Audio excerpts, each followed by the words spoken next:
जो विद्वान उपासक वाणी का वेग, मन का वेग, क्रोध का वेग, हिंसा का वेग, भूख का वेग और जनेन्द्रिय जनित मैथुन का वेग जो सह जाता है, वही महात्मा निरंतर भजन कर सकता है, वही उपासक निरंतर भजन कर सकता है। नहीं, यही वेग आकर उसके भजन में अंतराय पैदा कर देते हैं। ये वेग वाणी का, मन का, क्रोध का, हिंसा का, उदर का, उपस्थ का यदि आप नहीं सहन करते तो ये आपके भजन में बाधा डाल देंगे, निरंतर भजन नहीं होने देंगे। दूसरा, निरंतर भजन करने में जो प्रभु कह रहे हैं, आसित मत्परा, मेरे परायण होकर भजन करो। अब इन वेगों से बचकर क्यों भजन में चलता है, तो उसके अंदर एक बात आने लगती है, मैं अच्छा भजनानंदी हूं। जहां ये बात आई तहां वो दूसरों जो वैष्णव है, महतजन है, महात्मा जन है, वो टीका टिप्पणी करने लगता है उनकी। ये होता है, अपने में श्रेष्ठ भाव आने पर दूसरे साधकों की, वैष्णवों की, महापुरुषों की, महतजनों की वो टीका टिप्पणी करने लगता है। ऐसा क्यों, ऐसा, ऐसा क्यों, ऐसा। ये आपके भजन को ही रोक देगा। निरंतर भजन चलने की तो बात जाने, तो भजन से ही विमुख कर देगी ये वृत्ति। ये 6 बातें संतों के प्रति नहीं करनी चाहिए। वो वेग सहो और ये बात भूलकर अपनी वाणी पे न लाओ।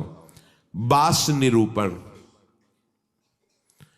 किसी भी संत महात्मा वैष्णव के विषय में ऐसा कहना, ये तो महलों में रहते हैं, या ये तो गांव में रहते हैं, ये तो, इनको तो गंगा किनारे या स्मशान में कहीं खंडहर में रहना चाहिए, बाबा जी हैं ऐसे वैसे। वास निरूपण करना, तभी जब अहम जागृत होता है तो संतों के प्रति टीका टिप्पणी शुरू हो जाती है। वास निरूपण, किसी भी संत महात्मा वैष्णव के प्रति उसके वास के विषय में बोलना। दूसरा, ज्ञान निरूपण, किसी संत वैष्णव के प्रति ऐसा, ये पढ़े लिखे तो है नहीं, शास्त्रों का इनको ज्ञान तो है नहीं, वेश बना लिया, बस पेट भरण पोषण के लिए घूम रहे, कोई इनको ज्ञान तो है नहीं। क्या भजन करेंगे, क्या विचार करेंगे जब इनको पढ़े ही नहीं है, शास्त्रों का ज्ञान नहीं है, तो क्या ये भजन करेंगे। ज्ञान निरूपण।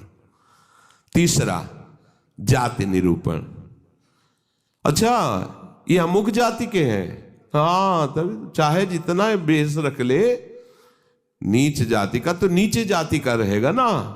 ऐसा महान अपराध, ऐसा सोचना, ऐसा बोलना, ऐसा देखना, ये महत अपराध है।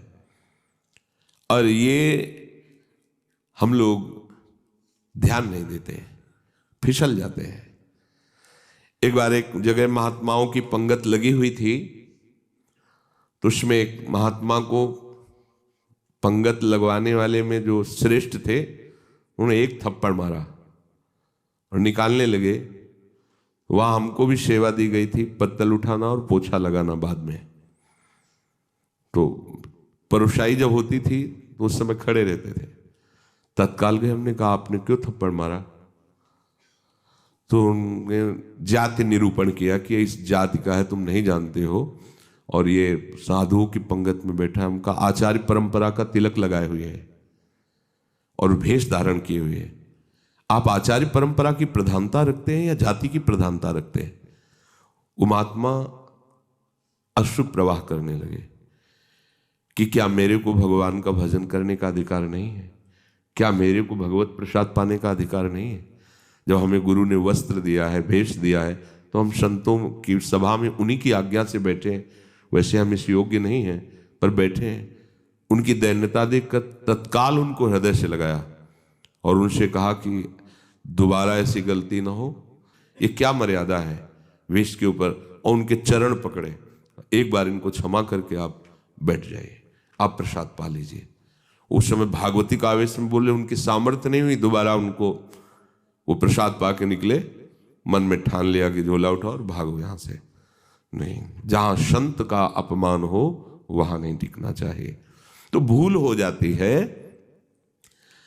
राजसूय यज्ञ में भगवान ब्रह्मा से लेकर के सब ईश्वर कोटि के महापुरुष पधारे थे, जिसमें स्वयं सर्वेश्वर भगवान श्री कृष्ण विराजमान थे। और उस पवित्रता का क्या वर्णन करना, जहां साक्षात धर्मराज विराजमान है वहां अपवित्रता का प्रवेश नहीं हो सकता। लेकिन यज्ञ की पूर्णता नहीं हुई थी। यज्ञ की पूर्णता सुपच वाल्मीकि के चरण धोकर रसोई में पवाने से हुई थी। स्वयं भगवान श्री कृष्ण चंद्रजू ने ऐसा आदेश किया था, जिन्होंने स्वयं गीता जी में कहा, चातुर्वर्णम मया सृष्टा गुण कर्म विभागशा। लेकिन यदि वो भगवद अनुरागी है तो चातुर्वर्णम मया सृष्टा का सिद्धांत नहीं लागू होगा। भगवान व्यास देव जी कह रहे, अहो वत्स पचतो गरीयान यज्ञाग्ञे वर्तते नाम तुभ्यम। यदि राधा राधा कृष्ण कृष्ण जिभ्या से निकल रहा है, वो चांडाल भी है तो उसका चरणामृत लेके पीना चाहिए। इसलिए हरिराम व्यास जी कहते हैं, व्यास मिठाई विप्र की तामे लागे आग, वृंदावन की स्वपच की जूठन खइए मांग। व्यास रसिक तेई बड़े ब्रजते अनत न जाए, वृंदावन की स्वपच लो जूठन मांगे खाएं।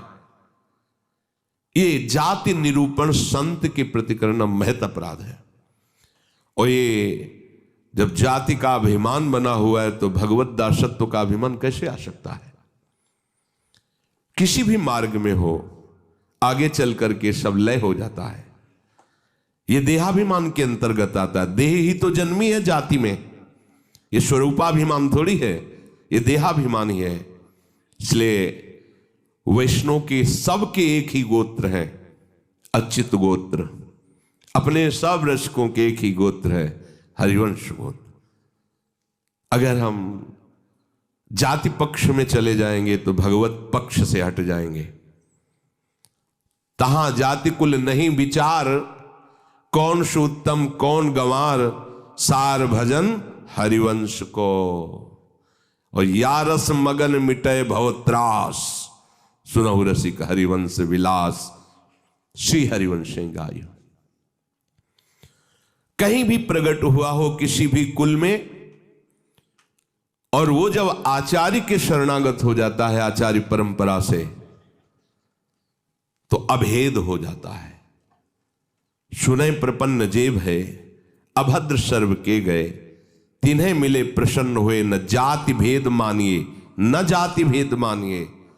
उनको देख करके कहना चाहे, सुभाग हमारे अहोभाग्य आपके दर्शन हुए, आप पधारिए, आप विराजिए। और जैसे अपने पूज्य जनों का स्वागत किया जाता है, ऐसे मन में भी नहीं आना चाहिए कि ये अमुक जाति का संत है, इसके पैर कैसे छुएं, इसका चरणामृत के। अगर ऐसा तो आपका भजन बाधित हो जाएगा।